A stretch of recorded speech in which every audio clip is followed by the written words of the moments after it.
अलौकिकता को, उसकी सामर्थ्य को तब पा सकते हैं जब हम अपने जीवन में उसकी उपस्थिति को या अपने अंदर उसकी चाह को बढ़ाएं, उसे दबने न दें, उसे धीमे ना होने दें। तीव्रता। और जब हम तीव्रता अपने अंदर बढ़ाते हैं परमेश्वर के प्रति, यीशु के प्रति, तो उसका प्रगटीकरण आपके लिए निश्चित है यीशु के नाम में। आमीन, हालेलुया। निश्चय ही वो आपके लिए प्रकट होगा, निश्चय ही वो आपके लिए काम करेगा। पर देखो यहां पे जो चीजें अब हम दूसरा सीखने वाले, वो ये चीज है कि जब हम परमेश्वर के वचनों की तीव्रताओं में, उसके वचनों में बढ़ना चाहते हैं, उसको सुनना चाहते हैं, उसकी बातों में और हम बढ़ना चाहते हैं, तो हम यीशु को प्रकट करते हैं उन जगहों पर, यीशु को हम लाते हैं उन जगहों पर। क्योंकि जैसे जब आप सेवकाई में होते हैं तब आप महिमा देते हैं, परमेश्वर को धन्यवाद देते हैं और मन पूर्वक उसको महिमा देते हैं। वो देखो प्रकट होता है छुटकारे के साथ, वो प्रकट होता है आपकी शारीरिक समस्याओं को दूर करने के लिए, वो प्रकट होता है आपकी बीमारियों को दूर करने के लिए, वो प्रकट होता है आपकी प्रॉब्लम को दूर करने के लिए। हाँ या ना? क्योंकि आपके अंदर तीव्र इच्छाएं होती हैं, हाँ आपके अंदर चाह होती है, आपके अंदर लालसाएं होती हैं प्रभु के प्रति, और वो चीजें आपकी समस्याओं को दूर करने के लिए परमेश्वर की प्रगटीकरण का होना निश्चित है। देखो, और वहां पे लिखा गया उसने 2 नावें देखी और उसमें से एक नाव जो सामौन की थी उसने उसे ले लिया और वो उस पर गया। आप जानते कि वो नाव, उस नाव पर से पतरस सारी रात मेहनत किया, उसने काम किया पर उसे कुछ मिला नहीं। उसने उस पर बहुत ही मेहनत की, सारी रात मछलियों को पकड़ने के लिए, अपने जीविका को चलाने के लिए। उसे जरूरत थी मछलियों की, अगर उसे मछली नहीं मिला तो शायद वो दुखी होगा। आप काम पे जाएं और आपको मेहनत करें और आपको मजदूरी ना मिले, आपको बहुत दुख होगा, आपको निराशाएं आपके निकट होंगी, हाँ निराशाएं। और देखो अब उपस्थिति परमेश्वर की, उसके पुत्र की, वो यीशु का उपस्थिति, वो क्या करना चाहता है? एक बदलाव वो लाना चाहता है, एक अलग सिचुएशन को एक बदलना चाहता है, उस निराशाओं के वहां पर माहौल को बदलना चाहता है, वहां पर अपनी उपस्थिति को देकर। देखिए कैसे, जब उसने कहा सामौन, उसने, बाइबल कहती है कि उसने उस नाव पर से उसने परमेश्वर का वचन दिया। लूका अध्याय 5 उसके 3 में देखो, उस नाव में से जो सामौन की थी यीशु गया और लिखा है कि उस पर बैठकर उस नाव पर से उपदेश देने लगा, उस नाव पर से उपदेश देने लगा। ये वही नाव है जो निराशाओं का संकेत कर रही है, यह वही नाव है जो एक हताशा का संकेत कर रही है। पर देखो यीशु ने कहा ये नाव दो मुझे, और उसने उस नाव को लिया और उस नाव पर से उसने परमेश्वर के वचनों को प्रचार करना शुरू किया। और लिखा है उपदेश दिया, उपदेश देने लगा। आमीन। और जैसे वो उपदेश दे रहा था और जैसे उपदेशों को वो दे चुका, बाइबल कहती है उसने सामौन से कहा, सामौन नाव को गहरे पानी में लेके चल और अपनी जाल को डाल। देखिए मैं आपको एक महत्वपूर्ण बातों को बताना चाहते हैं। हालेलुया। जो सामौन की नाव वो निराशाओं का चिन्ह बन चुकी थी, और उसी नाव को यीशु ने अपना लिया। जो निराशाएं थी उसी नाव को यीशु ने अपना लिया और उसे अपनी महिमा की वेदी बना लिया। और लिखा है कि उसी नाव पर से यीशु ने परमेश्वर पिता के वचनों को दिया। वो वचन प्रचार कर रहा था परमेश्वर के राज्य का, और जैसे ही वो प्रचार कर चुका उसने कहा कि लेके चल गहराई में। हालेलुया। लेके चल गहराई में। मैं आपको एक बात बताना चाहता हूं,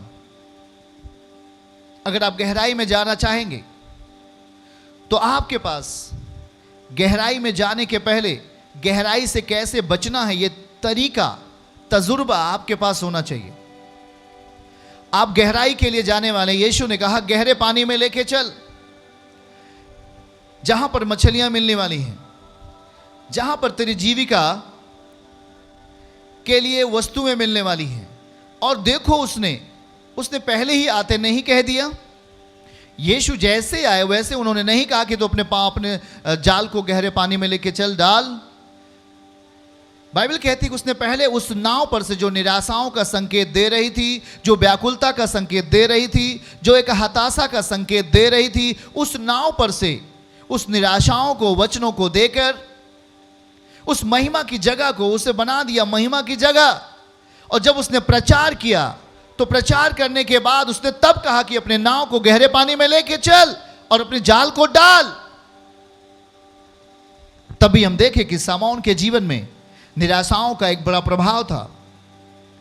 सामौन के अंदर, उसके दिलो दिमाग में, उसकी मानसिकताओं में एक छाप लग चुकी थी और वो निराश हो गया था क्योंकि उसने सारी रात मेहनत किया था। और उसने कहा नहीं प्रभु, मैंने सारी रात मेहनत किया पर मुझे कुछ भी नहीं मिला। ये एक नकारात्मक भावनाएं थी सामौन के भीतर। पर उसने कहा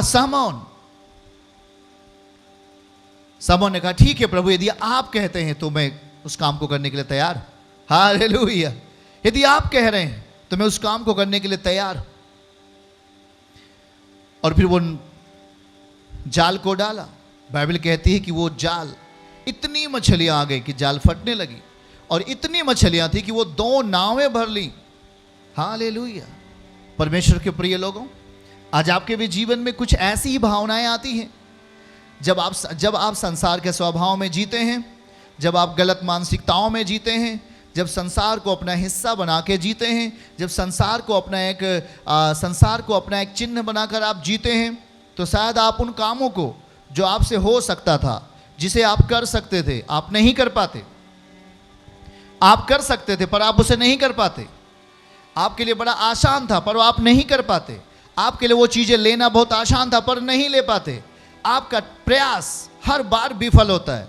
आपका प्रयास हर बार विफल होता है और आप अपने जीवनों में व्याकुलताओं को और निराशाओं को अपने जीवन का हिस्सा बनाते हो और लगातार संसार की व्याकुलता आपके जीवनों को तोड़ती हैं और आपको निराशाओं के जगहों पे ले जाकर रख देती हैं और आप बोलते हो कि मेरा जीवन खत्म हो गया। और इसी में बहुत सारे लोगों ने सुसाइड किया, बहुत सारे लोगों ने आत्महत्या कर ली और इस दुनिया में नहीं है।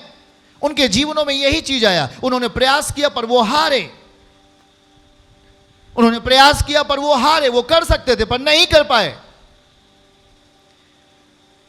सामौन जो बहुत ही एक्सपर्ट था मछलियों को मारने में, पकड़ने में, और रात के समय में मछलियां पकड़ना बहुत आसान, पर वो नहीं पकड़ सका। पर देखो परमेश्वर की उपस्थिति, यीशु का उपस्थिति प्रभु से दिखा रहा है किस तरीके से उन आयनों को जो आने वाली जीवनों में, पतरस के जीवन में होने वाला है, सबसे महत्वपूर्ण चीज है। वहां पे प्रभु ने यह दिखाया कि जो मछलियां थी, देखो क्या है। उसने कहा कि सामौन, अब तू मछलियों को नहीं, अब तू मनुष्यों को पकड़ेगा, सुसमाचार को, गॉस्पल को देगा और उनकी जिंदगी को अच्छा बनाएगा। देखो ध्यान से सुनो, नावें भर दी गई। यह संकेत था एक बड़े अच्छे प्लान के लिए। यह एक संकेत था कि मसीह अब आपके जीवनों में एक बड़ा काम करने वाला है। दूसरे शब्दों में, निराशाएं खत्म कर दी गई जब मसीह वहां पे आया। व्याकुलताएं चली गई जब मसीह उस नाव के ऊपर आया। वो खालीपन था, वो खुद का प्रयास था, वहां निराशाएं थी, खुद का बुद्धि था। आज मसीह के लोगों में अक्सर इस बात को देखा जाता है। आज वो निराश होते हैं और कहते हैं कि मैं ये चीज करना चाह रहा था पर मुझसे नहीं हो पाया, मैं घर को बनाना चाह रहा था पर मुझसे नहीं बना, मैं ये काम करना चाह रहा था मुझसे नहीं हो पाया, ये हो गया, ये हो गया और ये हो गया। बहुत सारी बातें आपके जीवनों में रहती हैं, पर ध्यान से सुनो कि क्या होने वाला है। अगर आप मैंने आते ही इस बात को बोला कि आपकी विश्वास योग्यता परमेश्वर के वचनों पर है, तो वो वचन आपके जीवनों को महिमा में बनाएगा। वचन आपको महिमामय बनाएगा। और जब उसे आप कहेंगे कि मेरे जीवन का दुभाग बन, जब आप उसे कहेंगे मेरे जीवन का तो हिस्सा बन जा, तो वो चीजें आपको महिमामय बना देंगी। वो सामर्थी है, वो कर सकता है आपके लिए। पर जब आप उसे कहेंगे, जब आप उसे करने के लिए अपने जीवनों में मौका देंगे, तो वो चीजें आपके जीवन में करेगा। मसीह कभी भी आपके जीवन में जबरदस्ती कोई काम नहीं करते। जब तक आप उसे अपने जीवन में प्यार से नहीं बुलाएं, जब तक आप रिपेंट ना करें गुनाहों को और उसे अपने जीवन में स्वीकार ना करें, वो आपके लिए कुछ भी नहीं कर सकता। लेकिन जब आप रिपेंट करते हैं, पश्चाताप करते हैं, वो आपके जीवनों में आता है और वो आपके जीवनों को बहुमूल्य बना देता है। आमीन, हालेलुया। देखिए, वो नावें थी जो खाली पड़ी हुई थी और वहाँ पे जाल धोया जा रहा था। सब कुछ जो वहाँ का माहौल था वो सही नहीं था। उनके चेहरे के ऊपर कोई खुशी नहीं थी, उनके चेहरे के ऊपर एक थकान था, उनके बॉडी में एक थकान था और वहाँ पर हताशा थी। कुछ भी वहाँ अच्छा नहीं था। पर देखो, मसीहत की उपस्थिति, जब मसीह उपस्थित हुआ तो प्रमाण के साथ आता है। आमीन बोलो। मसीह जब आता है आपके जीवनों में तो एक प्रमाण के साथ आता है। वो प्रमाणित करता है कि मैं हूं। वचन प्रमाणित करता है आपकी जिंदगी के हर भाग को। वचन आपकी जिंदगी के हर एक अधूरेपन को मिटा देता है। वचन परिपूर्णता है, वचन एक समृद्धि है, वचन एक जीवन है। वो सामौन के लिए सामौन की नाव पर गया, जहां पर कुछ निराशाएं थी, जहां पर लोग व्याकुलता में जी रहे थे, जहां पर प्रयास के बाद भी एक हार थी, एक्सपर्ट होने के बावजूद भी हार थी। आज ऐसे बहुत सारे लोग हैं, बहुत अच्छे पढ़ाई किया, बहुत अच्छा कुछ किया, पर अभी उनके जीवन में वो चीजें हो रही हैं जैसे सामौन के जीवन में। पर ध्यान से सुनो, अगर आप यीशु के साथ में हैं तो जो आपको मौका प्रभु देने वाला है उसमें आप सफल होंगे यीशु के नाम में। आमीन, हालेलुया। देखिए, संसार की गहराई हमारे जीवनों में कितना ही क्यों ना हो, संसार की गहराई, उसने कहा कि गहरे पानी में लेके चल। वो दिखाना चाह रहा था कि समौन देख, तू इसी गहरे पानी में था, तूने कुछ भी नहीं पकड़ पाया, तेरे लिए वो चीजें असंभव थी। पर देख, उसी स्थान पर, उसी जगहों पर, और इसलिए संसार की गहराई हमारे जीवनों में कितना ही क्यों ना हो, पर यीशु को साथ लेकर जब हम चलते हैं तो वही गहराई हमारे लिए आशीषों की जगह बन जाती है। आमीन। वही गहराई हमारे लिए आशीषों की जगह बन जाएगी, पर शायद औरों के लिए नहीं, पर हां आपके लिए। वो गहराई की जगह जिसे लोग देख के डर रहे थे, जो लोग बोल रहे थे कि नहीं वहां कुछ नहीं हो सकता, वहां असंभव चीजें हैं, वहां ऐसा कुछ नहीं मिलेगा, पर मैं कहता हूं आपके लिए वो चीजें वहां संभव होंगी, क्योंकि आप विशेष हो, आप उसके विश्वास में विशेष हो। जब आप विश्वास करते हो तो आप मसीह के लिए विशेष बना दिए जाते हो। आप संसार से उठाकर अलौकिकता में रख दिए जाते हो। गोलियत को मारना आसान नहीं था। पूरी इजरायली सेना पीछे कदम कर लिया, लोग डर गए, अपने तंबुओं में घुस गए, गोलियत दहाड़ रहा था। पर देखो, वहां पर एक छोटा लड़का जिसका नाम डेविड है, दाऊद है, और वो जा रहा था आत्मा की अलौकिकता में। वो परिपूर्ण था, वो मसीह की आत्मा में, वो पवित्र आत्मा में भरा हुआ था, और उसके हर एक अंगीकार गोलियत के जीवनों को खत्म करने के लिए पर्याप्त था। वो कह रहा था, नहीं, गोलियत मुझे नहीं मार सकता, क्योंकि उसने समय व्यतीत किया था परमेश्वर के साथ में, समय व्यतीत किया था उसके चलन में, उन हर चीजों को वो कर चुका था परमेश्वर के साथ। इसलिए वो चीजें जो आ रही थी वो उसके लिए कोई मायने नहीं रखती। जब आप परमेश्वर के संग समय व्यतीत करते हैं, जब आप प्रभु के साथ समय व्यतीत करते हैं, तो आप इतना सोच लो, आपके जीवन में प्रमोशन आएंगे, आपके जीवन में विकास होगा, आपके परिस्थितियों में बदलाव आएगा, बेहतर। चर्च की सभी प्रार्थनाओं को और परमेश्वर के दास के द्वारा टीचिंग सुनने के लिए और अपडेट्स को जानने के लिए हमारे इस चैनल को सब्सक्राइब करें और साथ में बेल आइकन को दबाएं, ताकि जब भी लाइव प्रार्थना हो तो सबसे पहले आप देख सकें।